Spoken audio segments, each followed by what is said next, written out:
I'm here on a job site with Tim, who owns his own electrical contracting business. 3 employees and 2 work trucks. Tim traded up to Geico Commercial Auto Insurance. We're positively here where he needs us most. They sure are. With step-by-step help on all his insurance needs, all for shockingly low rates. Shockingly low, huh? It's just a little bit of electrician humour. Do you get it? I got it. You know, it feels like we have a real connection.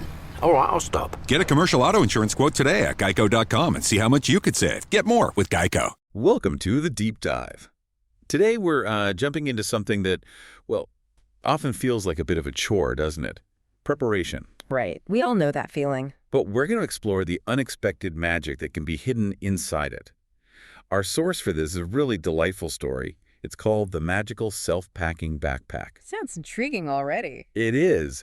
And our mission here is to pull out some, key insights about organization, sure, but also creativity and maybe the surprising power of just being open-minded. All wrapped up in this one story. Exactly. It helps us rethink what being prepared really means. So picture this. We have our main character, Ellie. She's a young elephant cub. Okay. And she has this very relatable problem. She's always, and I mean always, late for summer camp. The packing struggle. I know it well. Precisely. It's not that she oversleeps or anything. It's wrestling with this huge, clunky backpack, trying to get everything in, while her friends are off having fun. She's still stuck at home, probably sighing over a pile of stuff, feeling overwhelmed. Totally. That feeling of just, where do I even start? Very relatable. And that's where things get interesting, I assume. The magical part. This is the turning point. So one morning, Ellie's doing her usual sighing routine over snacks and art supplies, and suddenly her backpack, it gives this little wiggle. Then you hear this loud zip. It closes itself, and then it actually speaks. It says, "Relax, Ellie, I'll take care of this." Whoa, okay, that's definitely unexpected. Her jaw just drops, Yeah. and the backpack pops open again, and items from her room start to, float.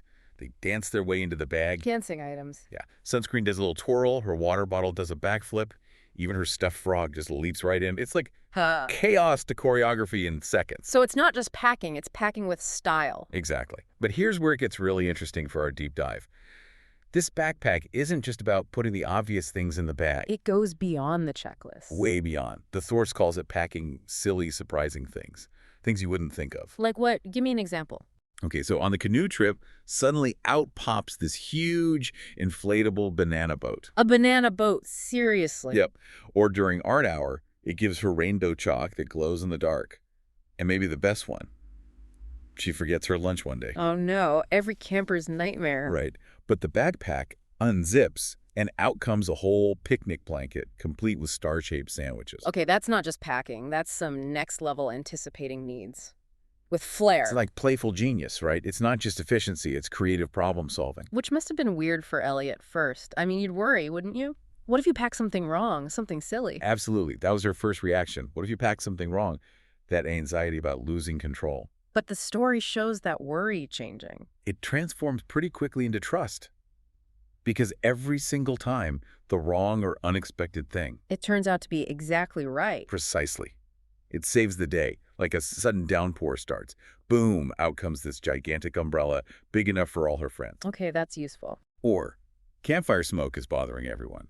The backpack produces these little marshmallow-scented fans. Marshmallows scented. That's the silly, surprising touch again. It's not just functional, it's fun. It really is. And it makes you think this isn't about just following a rigid list. It's about maybe designing for serendipity. Yeah. Building systems, or even just a mindset that can handle the unexpected. Or even leverage it. Turn surprises into advantages. Yeah. But that's the hard part, isn't it? Translating that into our lives. When unexpected stuff happens to us, our gut reaction is usually frustration, maybe panic. Not, oh good, a surprise. True. We don't have magical backpacks. So how do we cultivate that openness, that trust Ellie develops, especially when things feel more serious than forgetting sandwiches? What does this teach us about facing our own challenges? Well, I think the core lesson here for you listening is about what we could call adaptive preparation. It's seeing preparation not just as a fixed plan. Like a checklist you tick off. Exactly. But more as building a flexible system. Something that can pivot, that can maybe even thrive a bit when things get messy. The magic here is really a metaphor, isn't it? A metaphor for? for thinking outside the box, for creativity, turning challenges into opportunities. Yeah. It's nudging us towards a mindset that actually welcomes helpful surprises. Realizing that the best solution might not look like what we expected. Precisely. It's being open to that possibility. That really resonates. How often do we resist a new tool or a different approach just because it feels unfamiliar? Because it's not how we've always done it. All the time we stick to our mental checklists. And look at the outcome for Ellie. It's just lovely. By the end of the summer, she's completely transformed. No more frantic, late Ellie. She has more time. So much more time. Time to play, to explore. Yeah. She even has time to help her friends out.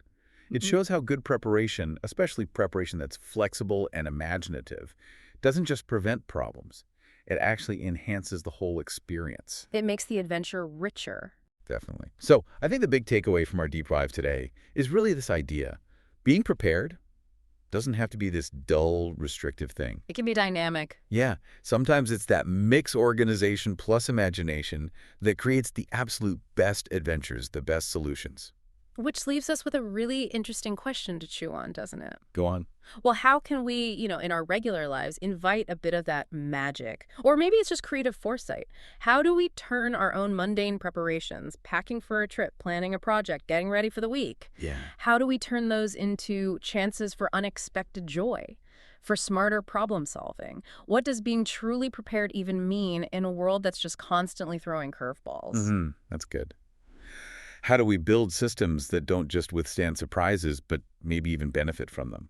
Like anti-fragile planning. Something like that. It's about building in that flexibility, that room for happy accidents. Exactly. So maybe the final thought for you is to reflect on that.